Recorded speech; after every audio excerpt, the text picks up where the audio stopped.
බාණ්ඩ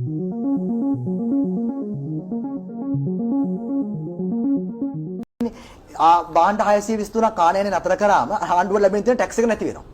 අනිත් පැත්තෙන් මේ ඩොලර් යනවා ආනයනය කරොත් එහෙම වාහන ගෙනාවොත් එහෙම ඩොලර් යනවා ගෙනාවේ නැත්නම් ටැක්ස් එක නැහැ. ඉතින් කොහොමද විශ්ව චක්‍රය කඩන්නේ? ඔබට ඔක තේරෙනවා.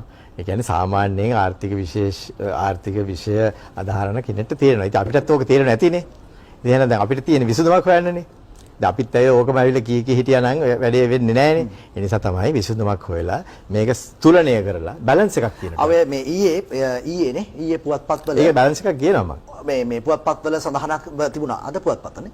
සඳහනක්ව තිබුණා මේ මහා බැංකුව අධිපතිවරයා වශයෙන් ප්‍රකාශ කරපු කාරණා වාහන කියන කතාව හරිය සංවේදී මාතෘකාවක්නේ. හැම බජට් එකෙන් බලන්නේ වාහන වල ටැක්ස් එකක් දාලා දෙන. ඔකනේ ගොඩක් අය බලන්නේ ගත්ත ගම මහා බැංකුව අභිනව අධිපතිවරයා කියනවා මේ අවුරුද්දේ අන්තිමෙන් පස්සේ අපි නැවත වාහන ආනයනය පිළිබඳව සලකා බලනවා කියන කතාව පිළිබඳව. දැන් මේක ගැන ලොකු කතාවක් ඇතිලා තියෙනවා වෙළඳපොළ ඇතුලේ.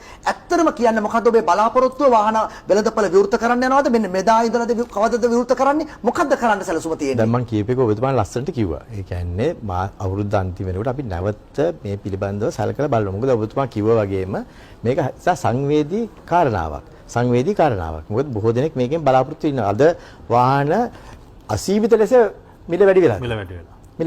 ඉතින් ඒක අපිත් දන්නවා. අනිත් ඒකෙන් අර ඉංග්‍රීසියෙන් කියන බබල් එකක් ෆෝම් වෙලා තියෙනවා. නිකන් බුබුලක් වගේ තියෙනවා. කෘත්‍රිම මිල.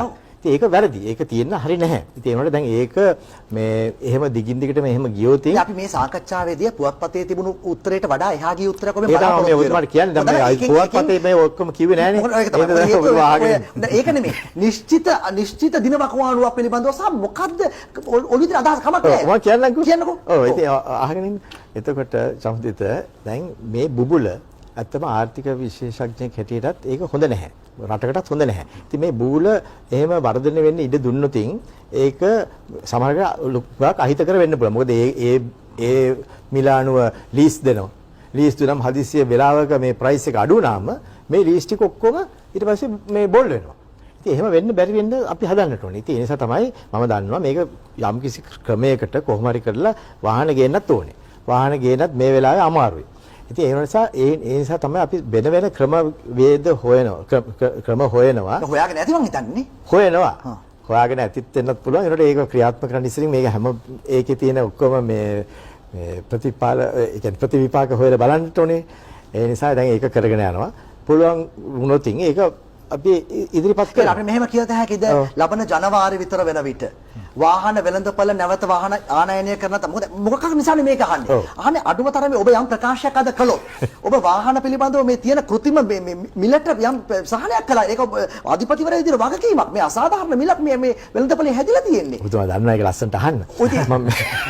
මම කියන්නේ මෙහෙම කෘත්‍රිම මිලක් කියන බව මම දන්නවා. ඒක ඔබතුමා දන්නවා. ඒක තියෙන එක හොඳ නැහැ. ඒ නිසා අපි ඒක නොතියෙන්න කටයුතු කරන්න අවශ්‍යයි. වාහන පුළුවන් තරම් ඉක්මනින් අපි ගේන්නත් අවශ්‍යයි. මේ වෙලාවේ අපිට ප්‍රශ්නයක් තියෙනවා වාහන ගෙන ඒම.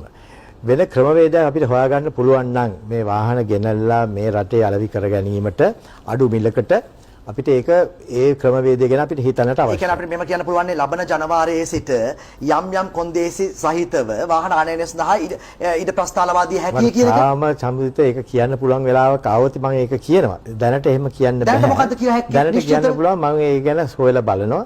අපි ඒකට මේ සෑහෙන උනන්දුවක් ගන්නවා. දැන් තියෙන තත්ත්වය සුදුසු නැහැ කියන එකත් අපි ඒ ස්ථාවරෙත් ඉන්නවා. පුළුවන් තරම් ඉක්මනින් මේකට විසඳුමක් හොයනවා. දෙසැම්බර් මාස වෙනකොට තව ටිකක් පැහැදිලි වෙයි මේ රටේ තියෙන තත්ත්වය. මොකද අපි දැන් මේ කරන්න යන වැඩපිළිවෙලත් එක්ක සමහර විට මේ තත්ත්වය වෙනස් කරගන්න පුළුවන් වේවි.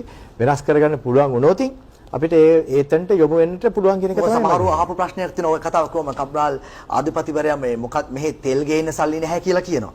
ඩොලර් මිලියන 500ක් ඉල්ලනවා ඉන්දියාවෙන්.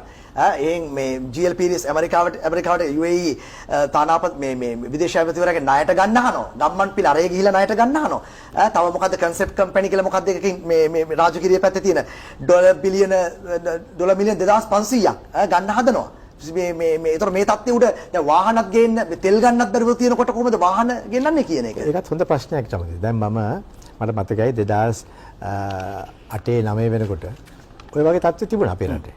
අපිට මූල්‍ය අර්බුදයක් තිබුණා ලෝකේ. අපේ රටේ යුද්ධයක් තිබුණා. ඒ ඔක්කොම තිබුණා.